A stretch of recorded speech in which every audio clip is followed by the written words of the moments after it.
해외 반응. 이강인 패스 메시 같았어. 이강인이 300억이라고? 도둑질이야.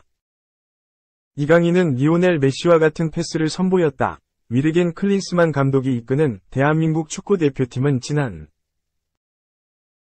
6일 서울 월드컵 경기장에서 치러진 싱가포르와의 2026 국제축구연맹 북중미 월드컵 아시아 지역 2차 예선 C조 1차전에서 5에서 0 대승을 거뒀다.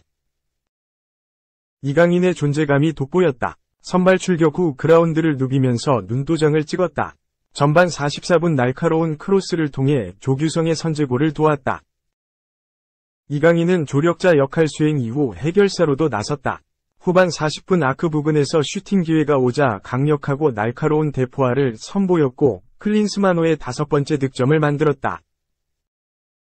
손흥민은 경기 후 강인이는 진짜 정말 말도 안 될 정도로 많은 재능을 가지고 있다. 우리는 지금처럼 너무 많은 부담감으로 인해서 망쳐지지 않는 걸 저희가 방지해야 할 것 같다. 저도 옆에서 많이 도와주고 싶다. 잘 받아들여서 더 좋은 선수로 성장할 수 있었으면 좋겠다. 며 응원 메시지를 전하기도 했다. 이강인의 활약으로 프랑스 리그 1도 극찬했는데 이 남자의 재능은 진짜다. 파리 생제르맹뿐 아니라 대표팀에서도 골과 어시스트를 올리며 폭발했다. 고 조명했다.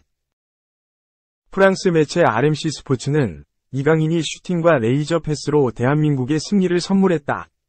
대승의 원동력이었다. 고 극찬했다. 이어 이강인은 시즌 초 부상에 시달렸지만 주특기인 왼발, 민첩성, 슈팅 능력을 바탕으로 루이스 엘리케 감독에게 다양한 옵션을 제공하고 있다. 며 존재감을 언급했다. 스페인 아스도 이강인 극찬 대열에 합류했는데 메시 같은 패스로 어시스트를 기록했다. 동료 킬리안 음바페가 좋아할 만한 플레이를 선보였다. 고 언급했다. 이강인은 마요르카를 떠나 이번 시즌 PSG로 합류했고 위협적인 슈팅, 패스, 크로스를 선보였다. 특유의 날카로운 드리블, 탈압박 능력으로 시선을 끌었다. 특히 이번 시즌 킬리안 음바페를 제치고 유니폼 판매 1위를 기록하는 등 존재감이 남다르다. 이강인은 AC 밀란과의 유럽 축구연맹 챔피언스리그 조별 예선 3차전에서 왼발로 득점포를 가동하면서 PSG와 별들의 무대 데뷔골을 터뜨리면서 활약의 시작을 알렸다. 이후 브레스투아를 상대로 환상적인 왼발 가마차기로 날카로운 패스로 킬리안 음바페의 득점을 도왔다. PSG 이적 후 리그 첫 도움이자 공격 포인트가 터지는 순간이기도 했다. 이강인은 좋은 분위기를 등에 업고 몽펠리에를 상대로 왼발로 리그 데뷔골을 터뜨렸다. 이강인은 리그 1-10, 11라운드 2주의 베스트 11에 선정되는 등 주가를 계속해서 끌어올리는 중이다. PSG의 루이스 캄포스 단장은 이강인을 영입하기 위해 엄청나게 많은 노력을 기울였다. 엘리케 감독이 원했던 것과 딱 들어맞는다. 고 말했다. 엘리케 감독은 이강인은 어느 위치에서든 뛸 수 있는 선수다. 피지컬도 좋고 완벽하다. 훌륭한 영입이다. 고 극찬했다. 이강인의 주가는 폭발하는 중이다. PSG의 핵심 자원으로 활용해야 한다는 의견이다. PSG의 레전드 제롬 로탱 이강인의 능력을 극찬하면서 선발 자원으로 활용해야 한다고 조언했다. 로탱은 이강인은 비티냐보다 발기술이 더 뛰어나다. 많은 경합이 필요한 다가오는 도르트문트와의 경기에서는 공을 지켜낼 수 있어야 하며 상대를 움직이지 못하게 해야 한다. 고 설명했다. 이어 이강인은 AC 밀란과의 대결에서 발기술이 뛰어나다는 것을 다시 한번 증명했다. 며 선발 자원으로 활용해야 한다고 강조했다.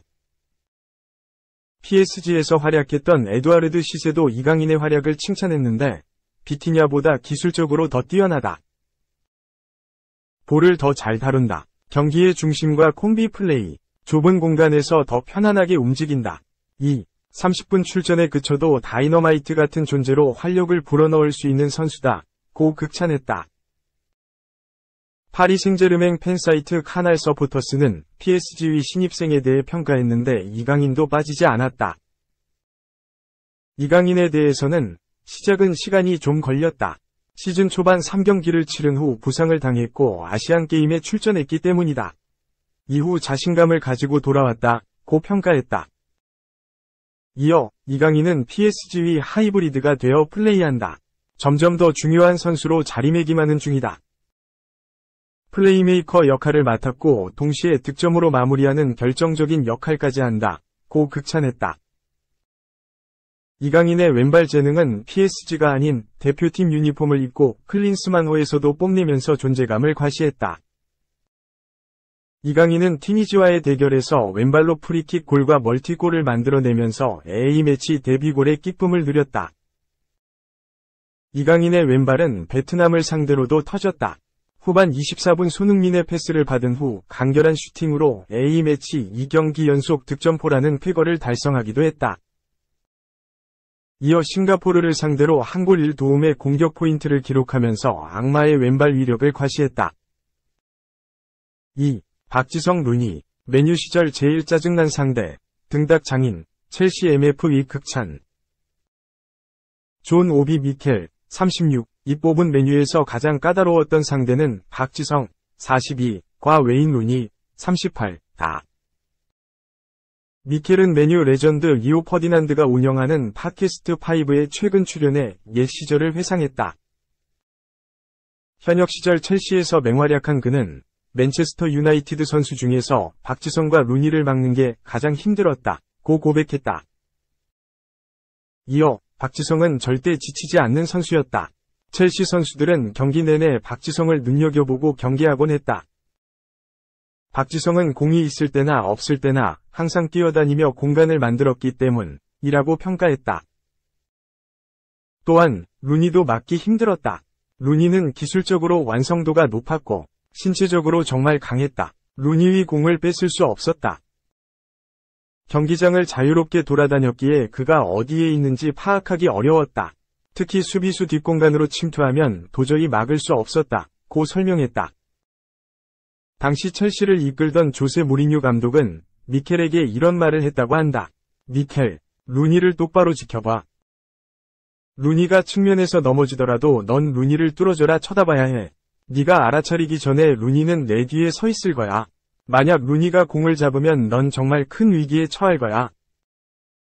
미켈은 2006년부터 2017년까지 12년 가까이 첼시 유니폼을 입었다. 첼시가 최전성기를 달리던 2000년대 중반부터 2010년대 초반까지 첼시 핵심 미드필더로 맹활약했다. 이 시기에 맨유전 23경기에 출전했다. 결과는 8승 7무 8패다. 두 팀의 대결이 얼마나 팽팽했는지 알 수 있는 대목이다. 미켈이 첼시 소속으로 출전한 경기는 총 372경기다. 첼시에서 수많은 우승컵을 들었다. 잉글랜드 프리미어리그 우승 2회, FA컵 우승 4회, 리그컵 우승 2회, 커뮤니티 실드 우승 1회, 유럽축구연맹 챔피언스리그 우승 1회, 우에파 유로파리그 우승 1회 등을 차지했다. 첼시를 떠난 뒤 갑작스럽게 중국으로 진출했다.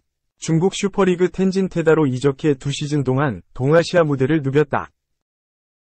이후 잉글랜드 2부 리그, 챔피언십, 미들즈브로로 이적하며 유럽 무대에 복귀했다. 트라브존스포르, 티르키예와 스토크시티, 잉글랜드를 거쳐 쿠웨이트 SC, 쿠웨이트에서 2021년에 은퇴했다. 나이지리아 대표팀에서도 큰 획을 그었다. 2005년에 나이지리아 대표팀에 처음 뽑힌 미켈은 2019 아프리카 네이션스컵까지 A매치 88경기 출전했다. 2016년부터는 주장 완장을 찼다. 2018 러시아 월드컵에서 크로아티아, 아이슬란드, 아르헨티나와 맞붙기도 했다. A매치 커리어 통틀어 한국전에 출전한 적은 없다. 미켈은 국내 팬들에게 등지고 딱딱, 축구 물리학자와 같은 재미난 별명으로 불린다. 상대 선수들이 여럿 달라붙어도 가볍게 등지고 딱딱 가볍게 빠져나온다며 미켈을 높이 평가할 때 부르는 애칭이다. 3. 독일 축구 동네북 다 됐네? 스타들 총출동하고도 튀르키예에 2에서 3역전패, 나겔스만 제재 첫 패배. 전차가 녹슬었다. 독일 축구가 동네북으로 전락했다. 독일은 19일 베를린 올림피아 슈타디온에서 개최된 친선전에서 튀르키예를 맞아 2에서 3역전패를 당했다. 독일은 최근 치른 A매치 10경기서 2승 2무 6패로 극도로 부진하다. 그 중에는 일본전 1에서 4 충격패까지 포함돼 있다. 그야말로 동네북이다. 주요 선수들이 빠진 것도 아니었다.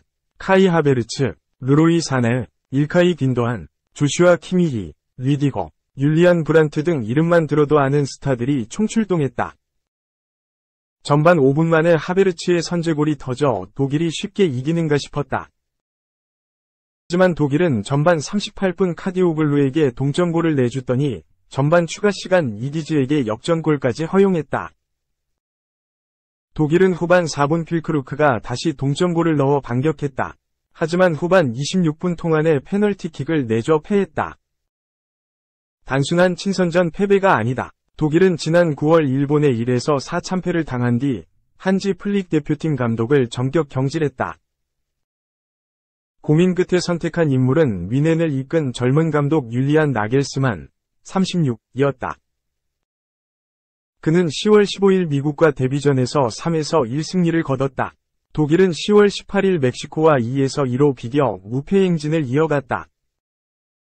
하지만 희망을 가졌던 나겔스만도 튀르키예에게 첫 패배를 당했다. 독일은 22일 오스트리아를 상대로 친선전을 이어간다. 독일은 내년 안방에서 유로 2024 독일을 개최한다. 독일은 스페인과 함께 3회 우승으로 최다 우승국이다. 하지만 독일의 마지막 우승은 1996년으로 한참 전이다. 독일은 안방에서 유럽 챔피언십 최다 우승을 노린다. 명가의 자존심 회복이 달렸다. 하지만 지금 경기력이라면 독일은 또 한 번 망신을 피할 수 없을 것으로 보인다. 나겔스만이 엄청난 부담감에 시달리고 있다.